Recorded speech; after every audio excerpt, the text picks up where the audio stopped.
Hi everyone, I'm Josh and welcome to Josh Wright Piano TV. Thank you so much for joining me today. Hope you're all having a great holiday season. Today's episode is dedicated to Ilker, I hope I'm saying that correctly, and he writes the following. He said, "Dear Josh, I offer you my heartfelt thanks. As an adult piano student, I benefit from your quality teaching.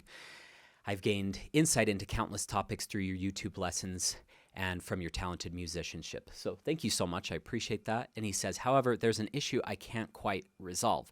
Despite nearly 3 years of learning piano, there are times when I sit down at the piano and feel like I'm playing for the first time at a level I can only describe as poor. The sound comes out terribly, and it feels as though I have no grasp of technique. Is this due to my own inadequacy, lack of talent, amateurism, my low psychological state on that day, my weak 20-year-old piano, or is it simply that these setbacks are an inevitable part of being a pianist and musician? I would appreciate your valuable insights, Ilker." So thanks, Ilker, for this thoughtful question. And I don't know if I have covered this particular topic on the YouTube channel yet. We've covered, I think, over 500 videos at this point on the channel, maybe 600 or 700 actually, now that I think of it. But I don't know if we've done this particular one. So I'm happy to cover this today just with some random thoughts, basically, that come up as I read these types of questions, because I've received these types of questions from private students, but probably haven't shared them here on the channel. So how do we avoid this kind of digression that happens between practice sessions? A lot of students say, I memorized a page of this yesterday and now I can't remember any of it. Part of it does resonate with the last sentiment you shared. Are these setbacks inevitable?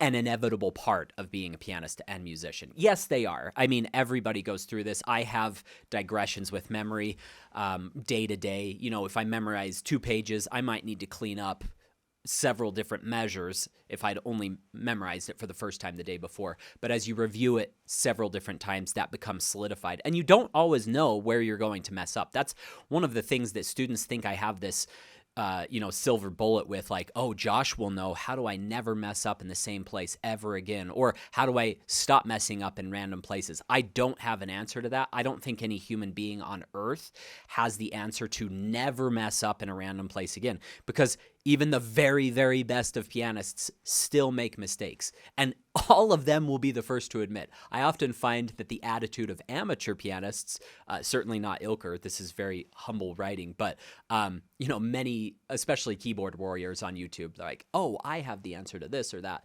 and they don't. Everybody goes through this. Even the very best of professionals have mistakes. I've watched, I won't name names just out of respect for these people because I admire them so greatly, but I've heard some of my favorite artists mess up on stage, and they recovered beautifully. They weren't giant mess ups. Actually, a couple of them have had giant mess ups that I've heard, and I was like, whoa, but they recovered beautifully. And I don't think less of them as an artist because they had a mistake. That's the first line of defense that you have to realize toward this kind of destructive, negative self-talk, that it's human to make a mistake. It's okay to make a mistake. So just remember that. Now, having said that, what are some things we can do to proactively work against this problem? So first of all, I would ditch I'm inadequate, I have a lack of talent, I'm an amateur. Okay, so ditch those, because we're all in a different process of learning. So yes, you're humble. You realize you're not Sviatoslav Richter. I think we all realize that. But having said that, that's not going to help you to say, I'm just not talented. So I would ditch those. But my low psychological state on that day, hey, we could tap into that. My weak 20-year-old piano, we can tap into that. So let's talk about those two things. So low psychological state. Are you playing when you are very tired and it takes you a while to warm up? This is actually a technique I use to get better at performing. So I will come into this studio cold and play my pieces at tempo. Now, you have to be careful. You don't want to be like playing the heaviest Tchaikovsky octaves cold, because you can actually get physically injured if you do that. So don't take my advice super far that way of like, I'm going to play as loud and as fast as I possibly can with no warm-up. But playing through your pieces cold was actually a tip that Logan Skelton gave me. He said, if you can play your piece successfully in the middle of the night, after some, if you wake up in the middle of the night, go to your studio, play your piece. you're going to be so out of it from being tired that's going to be a challenging thing. Or playing when your hands are ice cold. At Michigan, I remember before a big performance I had at a prestigious concert hall, I went out and I made snowballs outside, and like the 10-degree weather or negative 20-degree weather. I don't know how cold it was, until I couldn't even feel my hands. And then I'd go in.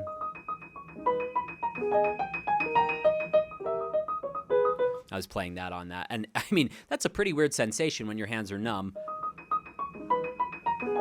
But when I got to this stage, I was like, first of all, I got there way early. I had really good pre-performance nutrition. I'll talk about that in a moment.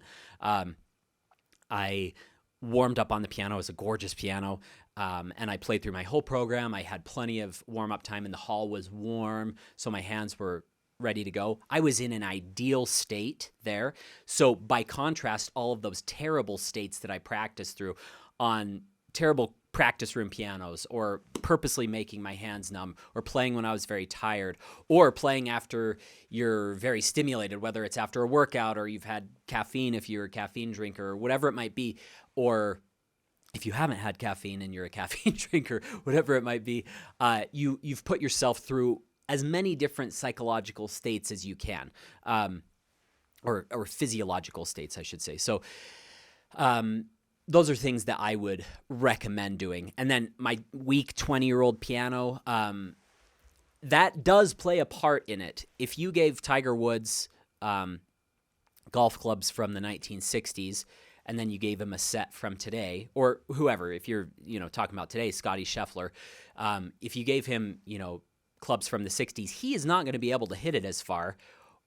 I don't know about accuracy. He probably could still hit it really accurately. But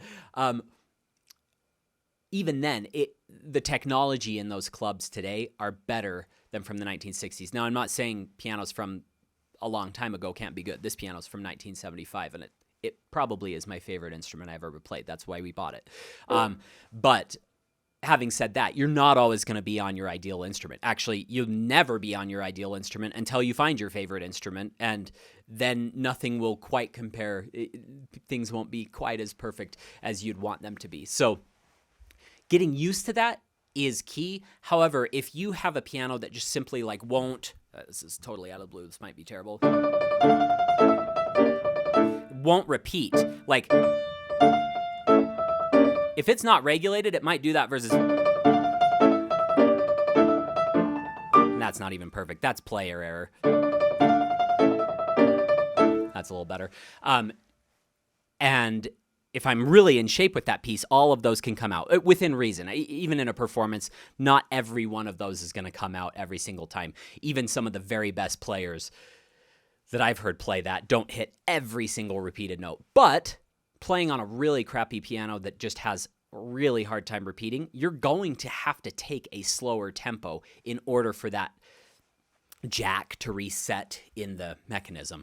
I have a whole series on YouTube if you want to check it out with Hiram Weeble. It's called Prepping a New Steinway, and he goes over everything that's happening to get that to repeat like that. It's pretty fascinating. I didn't know any of it. I was just doing a little joint project with him, so that was kind of fun. So yes, your piano can have a very big effect on how you play. For instance, this piano is very bright. I like that, and the soft pedal does a very nice job. However, I have to work quite hard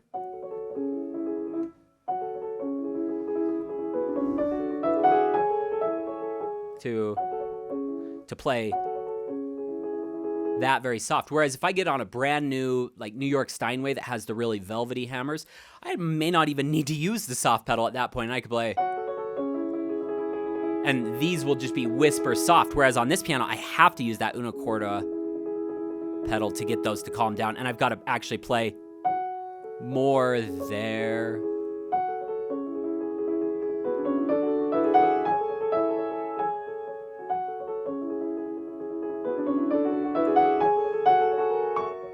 So you have to be able to adjust to every piano. And if you have an old instrument and you can't afford to get a better one, I would have a really good technician come in and work over it. You'd be so surprised that lubricating certain parts can make the action feel lighter, or reshaping the hammers. They just take a piece of sandpaper and sand the hammers back into a more rounded shape. how much difference that can make on the sound. So having a really good technician come in for a few $100s and getting your piano in great shape is a great thing to do if you don't have the means to go purchase another piano, which most people aren't, looking to spend, $10,000 to $100,000 on a whim for a new piano, or more if you're thinking of like a brand new Steinway. So those are things that can help.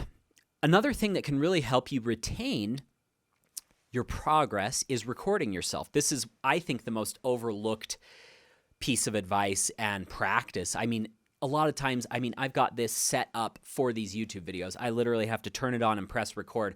And even I have no excuse, but some days I'm like, I'm going to wait till it gets a little bit better before recording. If I just hit that record button, play it, it immediately shows me weaknesses in my playing that I can then fix right away, rather than lulling myself into some false sense of security, going to the performance, recording the performance and saying, oh, geez, did I really not take any time there? Or, wow, I rushed that measure, or my voicing wasn't very good right there.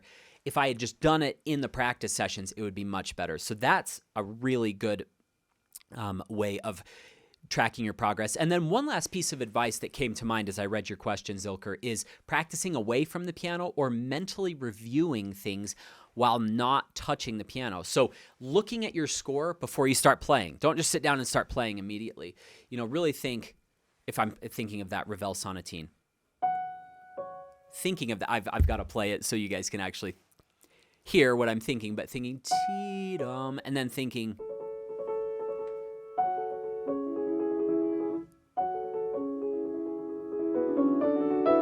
or a little more on that.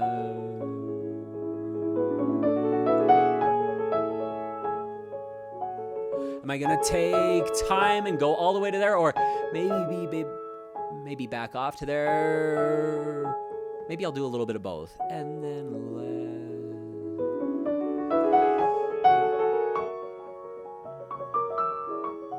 and planning out those dynamic moves and the voicing levels. It's very interesting. If I hear the sound in my head before starting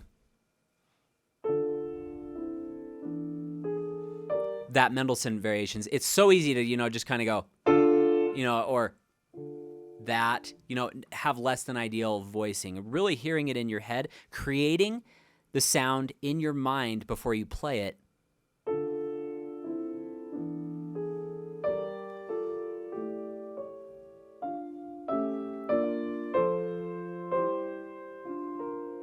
That's Mendelssohn's Serious Variations. Thinking about that sound and imagining it before you start playing. That's also just a great way to practice, by the way. Trying things out over and over and over again, experimenting with sound. How much voicing do I want? Do I want more right hand? Do I want less left hand? Do I want more support from the left hand? Do I want things to be a little bit more big harmonically and everything is supporting? Or do I want more isolated textures?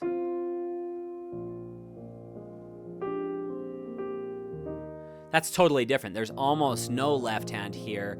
This has a ton of left hand. You might say, hey, one's a climax, the other one's a soft relief passage in the first Chopin ballade. But it's like, well, yeah. But at the same time, it's differing levels of voicing. And hearing that in your mind before can really help. And then just taking a moment to review what you did the day before, saying, okay, what did I do yesterday?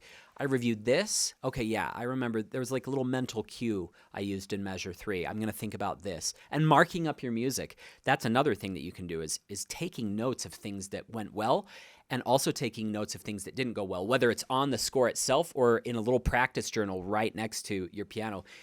That is so key. I have the students who do that in my studio who take notes on their progress generally have more accelerated progress than those who don't. So just a few thoughts on this very thoughtful question, Ilker, something that every pianist struggles with, not digressing practice session to practice session, even just a little bit. And hopefully some of these suggestions can mitigate that problem and help you see more accelerated progress in your studies. I hope this has been helpful. If you guys wouldn't mind subscribing and liking this video, it would be so appreciated. It helps it to be spread to many more people here on YouTube, which is the goal of this channel, to help as many pianists and musicians as possible. I'll also leave a few links for my paid courses below, Pro Practice and the VIP Masterclass series, as well as a free webinar containing 10 of my favorite tips to help take your playing to a higher level. If you haven't seen that already, I will be replacing that with a different webinar here in the coming months, so make sure to check that out before I take that one down and replace it with the new one. Hopefully the new one will be good too. I've been thinking about this one for quite some time, but I will be replacing that, so check that out if you haven't already seen it. Have a great week. Good luck in your practice sessions.